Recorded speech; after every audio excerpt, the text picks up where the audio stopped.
जब मैं मंदिर के अंदर जा रही थी तो वहाँ पे बोर्ड एक लगा था जिस पर लिखा था कि ओनली हिंदूज आर अलाउड। मुझे तो लग रहा है यहाँ जला रहे हैं, लाश जला रहे हैं। 1500 सीढ़ियाँ चढ़ने के बाद हम यहाँ पहुँचे। आज मेरा नेपाल में चौथा दिन और आज मैं देखने वाली हूँ नेपाल की मोस्ट आइकॉनिक जगह, बहुत महत्वपूर्ण जगह, पशुपतिनाथ टेम्पल। चलिए चलते हैं, मेरी कैब आ रही है। मैंने कैब बुक की थी पठाओ ऐप से, cab light option, Maruti Lerer road फाड़ देंगे छोरे। तो मैं आ चुकी हूँ नेपाल के सबसे फेमस पशुपतिनाथ टेम्पल पे, हो रहा पीछे। अब मैं अंदर जाने वाली हूँ। पता ये करना है कि क्या इसमें जाने के लिए टिकट लगता है, और लगता है तो कितने का लगता है। Let's go.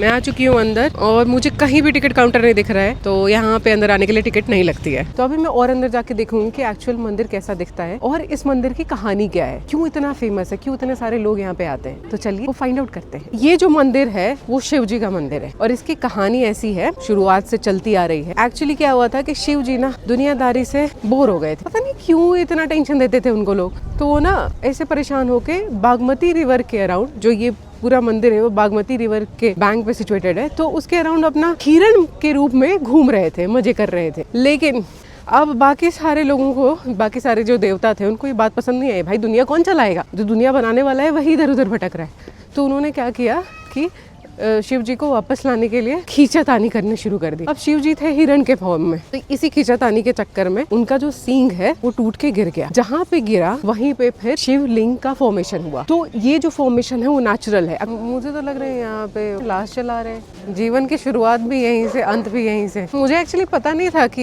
यहाँ पे ये भी होता है और यहाँ पे मंदिर भी है। मुझे लगा बस मंदिर होगा, और मंदिर की भी जानकारी इतनी थी कि इतना बड़ा मंदिर नहीं होगा, इतना बड़ा एरिया नहीं होगा। हम बहुत दूर से चले आ रहे हैं और अभी तक मंदिर का पता नहीं चला है। बट मुझे ऐसा लग रहा है कारीगरी देख के कि अब मंदिर नजदीक है। इधर मंदिर है और इधर चिता जल रही है, जिसकी वजह से बहुत सारा धुआं आ रहा है। ये पार्वती का मंदिर है। यहाँ से देखे सोना का कोई जो मंदिर रहेगा, मेन मंदिर। अच्छा, वो जो सोने का बना हुआ है शिखर जो है, ये पार्वती जी का मंदिर है, जिसे मैं मेन मंदिर समझ रही थी।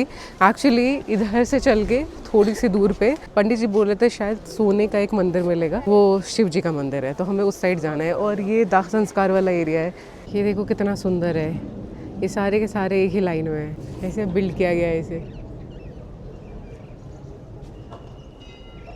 तो वो सेंटर मंदिर है जिसकी पीक हमें दिखाई दे रही है, और ये पीछे वाला एरिया है, ये पूरा नेचुरल रिसोर्सेज से भरा हुआ है। अभी बिल्डिंग्स बन गए होंगे, लेकिन ये वही इलाका है जिसे शिव जी कभी छोड़ के जाना नहीं चाह रहे थे। ये उस वक्त और फॉरेस्टेड होगा और नेचुरल ब्यूटी से भरा हुआ होगा, और बगल में ना ये रिवर बह रही है। तो ये कितना सुंदर कंस्ट्रक्ट किया गया है। सारी की अलाइनमेंट एक जैसी है, और अंदर शिवलिंग है जिसकी पूजा करते हैं। हर एक शिवलिंग की पूजा करते हैं। जितने यहाँ पे दिख रहे हैं ना मंदिर, सब में शिवलिंग है और हर एक शिवलिंग की पूजा होती है। ये एक हिस्सा है मंदिर का जिसमें हम जैसे जैसे ऊपर चढ़ते जा रहे हैं वैसे वैसे और पुरानी चीजें दिखती जा रही हैं। पता नहीं ये रास्ता कहाँ तक जा रहा है, बस कुछ लोग जा रहे हैं तो उनके पीछे पीछे हम जा रहे हैं। 1500 सीढ़ियाँ चढ़ने के बाद हम यहाँ पहुँचे। तो ये परिसर भी वैसा ही है जैसे नीचे बना हुआ है। बस मुझे पता है कि पहले के लोग चढ़ना बहुत पसंद करते थे, हर एक जगह उनको प्लेन ही लगता था। ये भी प्लेन एरिया है उनके लिए।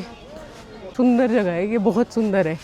यहाँ पे टाइम बिताने में मज़ा आ जाएगा। बस बैठे रहो, कुछ मत करो। तो अभी हम ऊपर स्टेज से नीचे आ गए हैं। वहाँ पे बहुत सारे लोगों से मुलाकात हुई हमारी, बहुत मज़ेदार था सब कुछ, क्योंकि वहाँ पे ना एक शूटिंग हो रही थी, फिल्म की शूटिंग हो रही थी, नेपाली फिल्म की शूटिंग हो रही थी। हमें पता नहीं था, हम बस घुसते चले जा रहे थे। तो फिर हमें वहाँ पे बताया गया कि भाई शूटिंग हो रही है, तो इसीलिए इतनी भीड़ लग गया। तो वहाँ पे ना फिल्म से जुड़े लोग थे, उनसे बातचीत होने शुरू हो गई। तो काफ़ी जानकारी मिली कि कैसे शूटिंग होती है, कितनी मेहनत लगती है, कौन कौन से लोग इन्वॉल्व होते हैं। मज़ा आया। मतलब और भी लोगों से बातचीत हुई जो नेपाल से ही थे, और इतने प्यारे प्यारे लोग थे ना, मजा आ गया। लेकिन पता है क्या कि परिसर इतना ज्यादा बड़ा है कि हम अभी तक मेन मंदिर तक पहुंच ही नहीं पाए हैं। तो मंदिर का द्वार हमें मिल चुका है, वो सामने जहां गार्ड दीदी हैं वही है मंदिर का द्वार। पर अभी द्वार खुला नहीं है, अभी 4:30 बजे खुलेगा। हम जब गए थे तब 3:45 के अप्रोक्सीमेटली हो रहा था। तो कोई बात नहीं, हमने पेट पूजा कर ली इतनी देर में। हमने खाए हैं छोले, पूरी, दही, और मैंने पी है चाय, और मुझे बहुत मज़ा आया। तो ये मैं दूसरी बार नेपाल में चाय पी रही हूँ, और ये चाय अच्छी थी क्योंकि इसमें चीनी भर के डाली गई थी। पहली चाय का एक्सपीरियंस मेरा अच्छा नहीं था क्योंकि वो हेल्दी चाय बन गई थी। पता है अभी दिक्कत ये हो रही है कि हम दिन भर वॉक करके आ रहे हैं, हम अपना कॉम्पनसेट कर रहे हैं कि एक्सरसाइज नहीं कर रहे हैं तो कम से कम चल ही लें। लेकिन फिर जब खाने की बारी आ रही है तो हमें ऐसा खाना मिल रहा है कि सारा तख्ता पलट हो जा रहा है। मतलब बैलेंस में चल रहा है अभी। नेवर माइंड, ट्रैवल के दौरान ये सब होता रहता है। तो अभी जब पट खुलेगा तो हम अंदर जाएंगे, और मुझे लगता है अभी ऐसा कि जो टाइम हो रहा है उसमें हमें आरती भी देखने को मिल सकती है। मजा आ जाएगा, क्योंकि यहाँ की आरती मैंने सुनी है कि बहुत अच्छी होती है। यहाँ पे ना यार बंदर बहुत घूम रहे हैं, मुझे ना बच बचा के चलना पड़ रहा है। शिव जी को ना थोड़ा सा देखना पड़ेगा पड़ेगा, ये हनुमान जी का अवतार है ना, तो कंट्रोल करना पड़ेगा उस पर। मैं अंदर आ गई हूँ, बंदर ही बंदर है यहाँ पे। जूते उतार के आई हूँ तो ठंड लग रही है पैरों में, पर उससे क्या होता है। अब एक्चुअली हम जा रहे हैं मेन टेम्पल में, यही है एंट्रेंस। पंडित जी थे वहाँ पे, बोल रहे थे कि ये सोने का है, अब एक्चुअल सोने का है कि नहीं है वो पता चलेगा बाद में। मंदिर में अंदर शूट वूट करना अलाउड नहीं था, तो अंदर तो शूट नहीं किया मैंने, पर काफ़ी अच्छा माहौल था, काफ़ी सुंदर और काफ़ी रशफुल भी था। मतलब हो गए भगवान के दर्शन ऐसे ही भीड़ में पुष्प हो गए। लेकिन फिर मैं 5-10 मिनट बैठ के मंदिर को देख रही थी, मंदिर भाई क्या बेहतरीन बना हुआ है। ये इस मंदिर में ना कुछ भी पॉलिशिंग नहीं की गई है, कुछ भी ऐसे रिस्टोरेशन के लिए मंदिर का एक्चुअल कुछ भी हटाया नहीं गया है। तो जैसा पहले दिखता होगा वैसे ही अभी भी दिखता है, मतलब समझ में आ जाएगा अगर आप उसको आंखों से देखोगे ना कि ये वही है जो पहले बना हुआ था। और वो बहुत ही सुंदर चीज़ है, और मैं चाहती हूँ कि ये मंदिर ऐसा ही रहे परमानेंटली, इसमें कुछ कभी नहीं लगे। और पता है जैसे बैठोगे ना तो ऐसा फील होगा ना कि सब कुछ शांत हो गया है, और दिमाग में ऐसा रहेगा कि you will be grateful for everything in your life. सब कुछ बढ़िया चल रहा है, सब कुछ सही है, सब कुछ आगे बढ़िया चलेगा, ऐसी फीलिंग आई। तो मेरा तो दर्शन बहुत अच्छा हुआ। जब हम भोले भी हुआ, बहुत बार जयकारा लगाया हमने, और सबकी सिमिलर फीलिंग थे। बाहर चाहे जो जैसा भी हो, अंदर सब एक ही सामान पे आ जाते हैं। जब मैं मंदिर के अंदर जा रही थी तो वहाँ पे बोर्ड एक लगा था जिस पर लिखा था कि ओनली हिंदूज आर अलाउड। ये मैंने इंटरनेट पे पढ़ा था, मुझे लगा था कि यहाँ पे कहीं नहीं लिखा, तो नहीं ऐसा लिखा हुआ होगा, बट वहाँ पे लिखा था। और जब मैं अंदर गई तो मोस्टली सब ऐसे ही थे, हमारे जैसे जो मगन थे भाई बम भोले में। लेकिन ऐसा कुछ रिस्ट्रिक्टेड नहीं था, जैसे कि कोई ऐसे चुन चुन के नहीं कर रहा था कि ऐसे तुम हो कि नहीं हो, तुम हो कि नहीं हो। सब लोग आ रहे थे, सब लोग जा रहे थे, मतलब बाहर देश वाले भी घुस रहे थे अंदर, ऐसा कुछ नहीं था। बट मोस्टली मुझे लगता है क्योंकि इंग्लिश में लिखा हुआ था और दूसरे भाषा में भी लिखा हुआ था, तो लोग अंडरस्टैंड कर रहे थे कि हाँ भाई ये है। और डिस्करेज करने के लिए भी था कि बाकी एंटी सोशल जो एलिमेंट है वो अपना रास्ता देख लीजिए, बाहर से बाहर निकल लीजिए, वरना जब प्रकोप आएगा तो गॉट माई पॉइंट, राइट। एक वो बात, और दूसरी ये बात कि इसके प्रेमिसेस में, परिसर में जब मैं घूम रही थी तो मैंने देखा कि काफ़ी जानवरों की सेवा की जा रही है। जैसे जो कुत्ते थे बहुत सारे यहाँ पे घूम रहे थे, अभी शाम को उनको डिनर मिल रहा है। फिर गाय भी थी उस साइड, जिस साइड मंदिर था ना उसी साइड बहुत सारी गायें भी थी, उनको भी फीड किया जा रहा था। फिर बंदर तो भाई मचा के रखते हैं यहाँ पे, वो तो मतलब उनसे तो मैं अलग वो बात करूँगी, उन्हें तो हर वक्त खाना चाहिए। वो हाथ ही देखते रहते हैं कि कुछ तो ऐसा खाने का मिल जाए तो मैं लपेट के चली जाऊँ। तो मतलब सारे जो यहाँ पे जानवर रह रहे हैं ना, काफ़ी सेवा हो रही है उनकी, कोई कुछ नहीं बोलता, आराम से सब चलते रहते हैं, उनको फीड करते रहते हैं। ये भी एक बहुत बढ़िया बात है यहाँ पे, इसीलिए इसका नाम पशुपतिनाथ है। अंदर पता है मंदिर कैसे बना हुआ था, जो मंदिर का शिखर था वो पूरा गोल्ड से बना हुआ था। फिर मंदिर का जो कहते हैं ना सेंटर एरिया जहाँ पे भगवान जी हैं, तो वो भी पूरा गोल्ड से बना हुआ था। जो बाहर वाला गेट है मंदिर का वो चांदी से बना हुआ था, और बीच बीच में वुडन वर्क दिया हुआ था, जैसे कि एक पैटर्न है ना वुडन का, तो दो जो कनेक्ट कर रहा है उस पर कार्विंग्स की हुई थी किसी मूर्ति की। और फिर उसके साइड में एकदम फ्रंट में जैसे बोलते हैं 2 राजाओं की मूर्ति थी एक पिलर पे।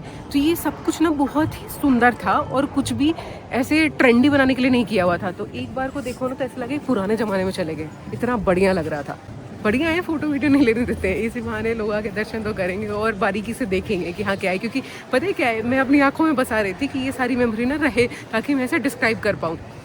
इससे सुंदर बात क्या हो सकती है। जय बम भोले। अब मेरा तो दर्शन हो गया, अभी आरती होगी 5:30 बजे की, पर मुझे निकलना है, शाम हो गई है ज़्यादा, इसलिए तो मैं अभी टाटा बाय बाय करके मंदिर को once in a lifetime experience लेके जा रही हूँ। तो चौथा दिन भी गुजर चुका है और ये दिन भी मेरा बहुत अच्छा गया है। तो नेपाल में आए हुए मुझे अभी 4 दिन हो गए हैं, और चारों दिन ऐसे हैपनिंग से गए हैं। तो 2026 में मेरा मोटिव है 26 कंट्रीज घूमना, और नेपाल मेरी पहली कंट्री है। अभी तक सब कुछ अच्छा चल रहा है, तो मैंने इन 26 कंट्रीज में घूमने के लिए अभी स्टार्टिंग बजट तय किया है 5 लाख का, जो मैंने काफ़ी महीनों से जमा जत्था करके बनाया है। ठीक है, तो अभी नेपाल में सब कुछ करने में मेरे 24-25 हज़ार रुपये लग चुके हैं, जो कि बहुत ज़्यादा नहीं है, लेकिन मुझे लग रहा है कि मुझे और बचाने पड़ेंगे पैसे, और कमाने पड़ेंगे पैसे। अब आगे का इतना नहीं सोच रही मैं, कंट्री दर कंट्री देखी जाएगी कि कितने पैसे खर्च हो रहे हैं।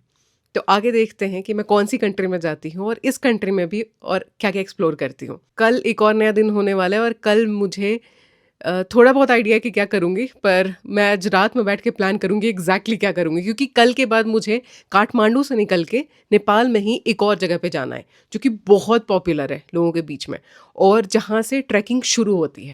तो मैं उसका प्लान कर रही हूँ, वो जब एब्सोल्यूट हो जाएगा तो कल मैं आपको बताऊँगी। इसी जज्बे के साथ आगे बढ़ते हैं 26 कंट्रीज़ की तरफ, आई मीन 25 कंट्रीज़ की तरफ। एक तो हो ही गया है।